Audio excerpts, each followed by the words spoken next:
Assalamualaikum warahmatullahi wabarakatuh.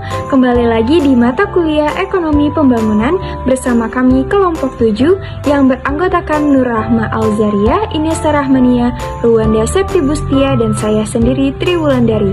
Sebelumnya, yang terhormat dosen pengampu mata kuliah Ekonomi Pembangunan Bapak Deskoni SPD MPD dan Bapak M. Akbar Budiman SPD MSI. Kali ini kami akan membahas tentang perdagangan internasional dan pembangunan ekonomi. Selanjutnya kami akan membahas materi-materinya. Yang pertama yaitu pengertian perdagangan internasional. Perdagangan internasional merupakan perdagangan yang dilakukan oleh penduduk suatu negara dengan penduduk negara lain atas dasar kesepakatan bersama. Dalam hal ini yang dimaksud penduduk ialah antar individu dengan individu, individu dengan suatu pemerintahan negara lain, dan pemerintah suatu negara dengan pemerintah negara lain. Nah, dalam hal ini, perdagangan internasional itu menjadi salah satu faktor utama untuk meningkatkan GDP di banyak negara. Juga perdagangan internasional turut mendorong industrialisasi, kemajuan transportasi, globalisasi, dan kehadiran perusahaan multinasional. Selanjutnya yaitu teori perdagangan internasional. Yang pertama ada teori klasik keunggulan mutlak atau absolute advantage, yang mana menurut Adam Smith, yaitu selaku pelopor teori klasik, setiap negara akan memperoleh manfaat perdagangan internasional karena melakukan spesialisasi produk. Jadi di dalam perdagangan internasional ini keuntungannya diperoleh melalui ekspor barang jika negara tersebut memiliki absolute advantage, atau mengimpor barang jika negara tersebut tidak memiliki keunggulan mutlak. Yang kedua yaitu teori klasik keunggulan komparatif atau comparative advantage. Di dalam teori ini dipelopori oleh John Stuart Mill dan David Ricardo mengemukakan bahwa meskipun suatu negara tidak memiliki keunggulan mutlak, negara tersebut masih dapat dikatakan mengadakan perdagangan internasional. Karena dalam teori ini perdagangan internasional ditentukan oleh ongkos komparatif atau biaya yang paling murah di negara yang bersangkutan. Dalam teori ini, nilai suatu barang ditentukan oleh banyaknya tenaga kerja yang digunakan dalam memproduksi barang tersebut. Makin banyak tenaga yang digunakan untuk memproduksi suatu barang, maka makin mahal pula barang tersebut dan sebaliknya. Selanjutnya yaitu teori modern perdagangan internasional atau Heckscher-Ohlin, di mana teori ini dibuat sebagai alternatif dari teori klasik dan kelebihan komparatif. Dalam teori ini dikemukakan bahwa perdagangan internasional ditentukan oleh perbedaan dalam faktor pendukung. Teori ini memperkirakan kalau negara-negara akan mengekspor barang yang membuat penggunaan intensif dari faktor pemenuh kebutuhan dan akan mengimpor barang yang akan menggunakan faktor lokal yang langka secara intensif. Selanjutnya tentang manfaat perdagangan internasional dan materi-materi lainnya yang akan dijelaskan oleh rekan-rekan saya. Perkenalkan, nama saya Inesa Rahmania dari kelas Indralaya dengan NIM 06031182025011. Baik, di sini saya akan menjelaskan mengenai manfaat dari perdagangan internasional. Terbagi menjadi 4. Yang pertama ada sumber devisa, yang dimana sumber devisa diperoleh dengan melakukan perdagangan internasional, karena dengan melakukannya negara bisa mendapatkan mata uang asing. Dua, yaitu meningkatkan kualitas konsumsi. Manfaatnya dapat meningkatkan kualitas barang agar bisa bersaing di pasar bebas. Hal itu pun dengan sendirinya akan meningkatkan standar masyarakat terhadap suatu barang dan jasa. Yang ketiga yaitu memperluas pasar dan keuntungan. Dengan adanya perdagangan internasional, pengusaha bisa menjalankan mesin-mesin produksinya secara maksimal dan menjualkan kelebihan produk yang dihasilkan ke luar negeri. Yang keempat yaitu meningkatkan teknologi. Dengan adanya perdagangan internasional, hal tersebut memungkinkan untuk melakukan pelatihan sehingga dapat mengejar ketertinggalan teknologi suatu negara. Selanjutnya, faktor pendorong perdagangan internasional terbagi menjadi 4. Yang pertama, perbedaan sumber daya alam. Hal ini mendorong Indonesia untuk mengekspor bahan mentah atau bahan baku ke negara lain untuk diolah. Yang kedua, yaitu ingin memperluas target pasar yang dimana memproduksi produk dalam skala besar dan dipasarkan di seluruh dunia bisa mendapatkan keuntungan yang besar.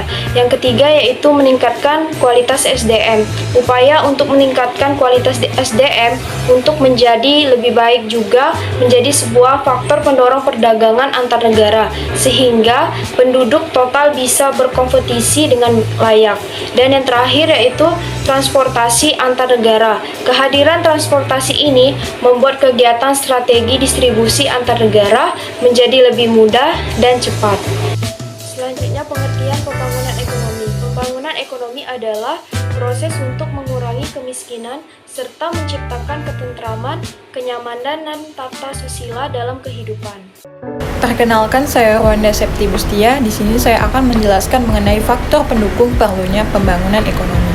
Pertama, adanya kenyataan bahwa banyak negara mengalami perkembangan di dalam pendapatan nasionalnya, akan tetapi hanya cukup untuk mengimbangi pertambahan penduduk. Yang kedua, adanya perbedaan tingkat hidup antara negara yang satu dengan negara yang lain, dan perbedaan itu semakin membesar. Ketiga, yaitu 67% penduduk hanya menerima kurang dari 17% pendapatan nasional. Yang keempat, adanya kesadaran untuk selalu meningkatkan tingkat pendapatan nasional dari negara-negara yang sedang berkembang. Kelima, apakah perkembangan itu dinyatakan dalam tingkat kemakmuran ekonomi atau tingkat kesejahteraan? Pada umumnya, yang penting adalah mereka menghendaki adanya tingkat hidup yang lebih baik. Selanjutnya, mengenai manfaat pembangunan ekonomi. Yang pertama, tingkat produksi meningkatkan pembangunan. Kedua, adanya berbagai alternatif kemudahan. Ketiga, terdapat perubahan pada aspek ekonomi, politik, maupun pembangunan ekonomi. Yang keempat, meningkatkan akan nilai kebersamaan. Apabila pembangunan ekonomi yang dijalankan oleh suatu negara berhasil, maka masyarakat negara tersebut relatif sudah termasuk makmur. Yang kelima, tingkat kesejahteraan penduduk meningkat. Pembangunan ekonomi yang diwujudkan dalam bentuk pertumbuhan ekonomi yang tinggi. Hubungan perdagangan internasional dan pembangunan ekonomi. Keberhasilan pembangunan ekonomi suatu negara dapat diukur dan digambarkan secara umum oleh tingkat laju pertumbuhan ekonominya. Salah satunya yaitu melalui kebijakan perdagangan internasional. Ekspor memiliki peran penting dalam mendorong pertumbuhan ekonomi di suatu negara. Hal ini dikarenakan pertumbuhan ekspor yang tinggi akan menghasilkan devisa bagi suatu negara yang selanjutnya akan digunakan untuk membiayai impor dan untuk melakukan pembangunan sektor-sektor di dalam negeri.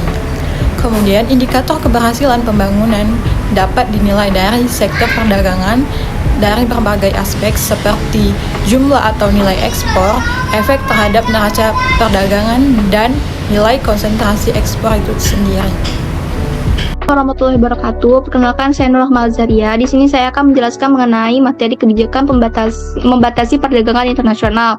Nah, di sini kebijakannya tuh ada dua. Yang pertama yaitu melalui jenis kebijakan membatasi perdagangan internasional, dan yang kedua itu melalui instrumen kebijakan membatasi perdagangan internasional. Untuk yang pertama yaitu jenis kebijakan membatasi perdagangan internasional ada dua, yaitu kebijakan ekspor dan juga kebijakan impor. Untuk kebijakan ekspor yaitu lebih menekankan kepada tujuan ekspor baik itu di dalam negeri maupun di luar negeri.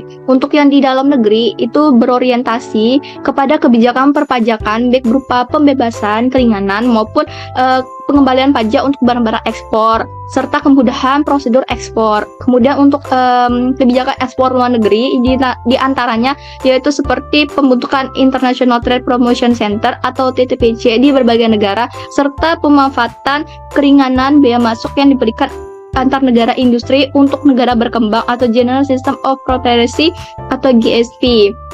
Kemudian yaitu kebijakan impor. Nah, kebijakan impor ini dapat melalui kebijakan impor tarif barier dan juga non tarif barier. Nah, untuk tarif barier yaitu kebijakan untuk melindungi barang produksi dalam negeri dari serbuan barang-barang impor melalui hambatan berupa tarif bea masuk. Nah, contohnya seperti harga barang impor naik, produksi dalam negeri meningkat. Sedangkan untuk kebijakan tarif non barier yaitu kebijakan melindungi industri dalam negeri tanpa mengenakan tarif bea masuk. Misalnya peraturan bea cukai, pembatasan spesifik dan sebagainya. Kedua yaitu instrumen kebijakan membatasi perdagangan internasional.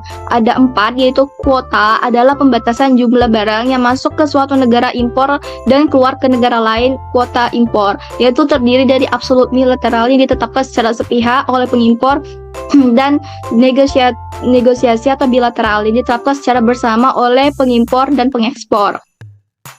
Sedangkan kuota ekspor antara lain bertujuan untuk menjamin pasokan barang dalam negeri yang mencukupi serta melakukan pengawasan produksi dan pengendalian harga. Yang kedua yaitu subsidi. Nah, subsidi itu kebijakan pemerintah untuk menutupi sebagian biaya produksi barang yang diproduksi di dalam negeri agar dapat menjual barang dengan harga murah dan mampu bersaing dengan barang impor.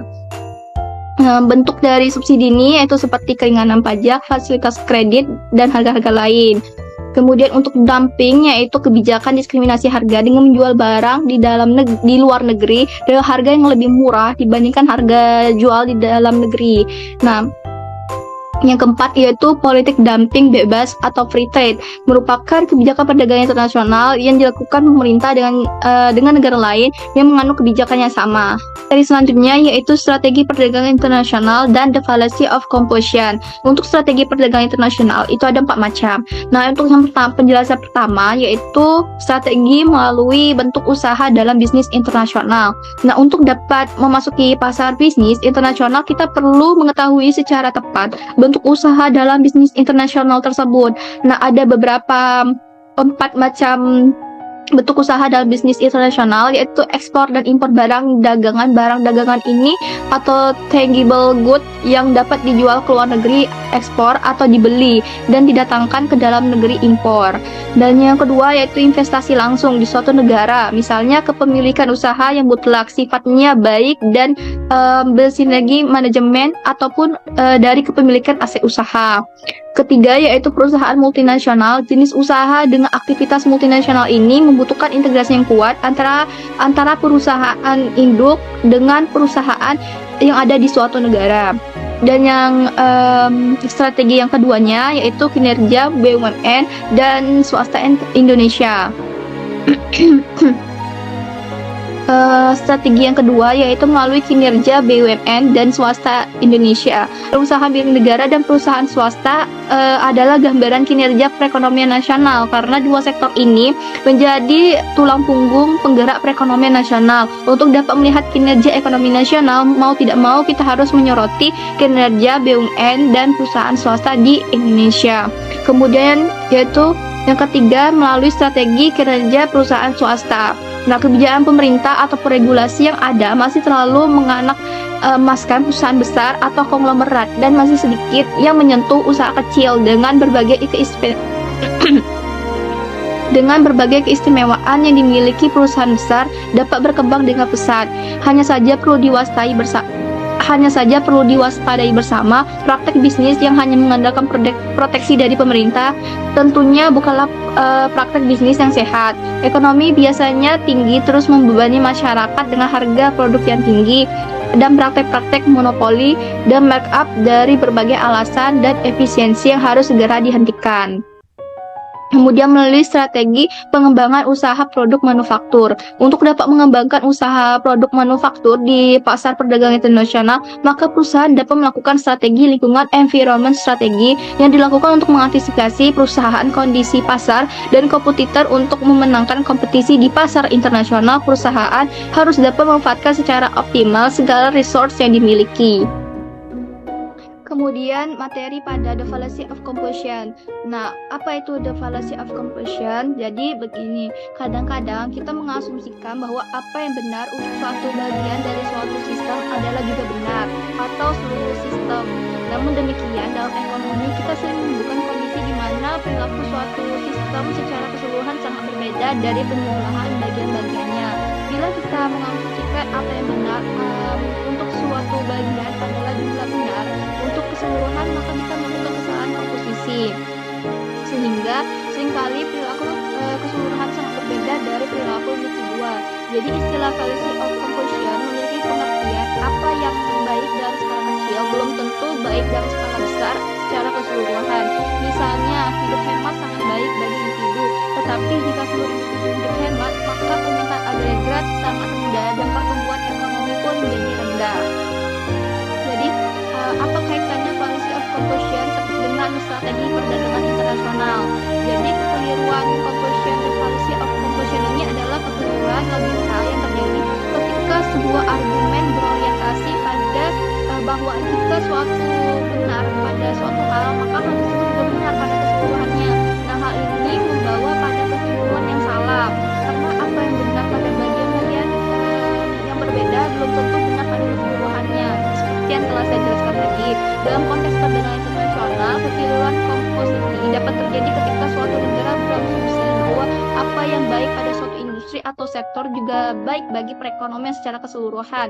Misalnya, suatu negara mungkin berasumsi bahwa jika negara tersebut mengenakan tarif pada baja impor untuk melindungi industri baja dalam negerinya, maka hal tersebut akan menguntungkan perekonomian secara keseluruhan.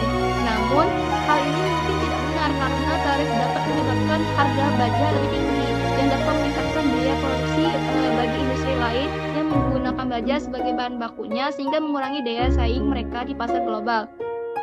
Seperti itu. Nah, contoh lain dari kesalahan komposisi dalam ilmu ekonomi berkaitan dengan kebijakan nilai tukar. Jadi, sebagaimana diketahui, suatu negara dapat memperbaiki neraca pembayaran internasionalnya melalui devaluasi mata uangnya. Dengan menurunkan nilai mata uangnya, suatu negara dapat menjadikan impornya lebih mahal dan ekspornya lebih kompetitif, sehingga menurunkan impornya dan meningkatkan ekspornya, sehingga neraca perdagangannya membaik secara keseluruhan.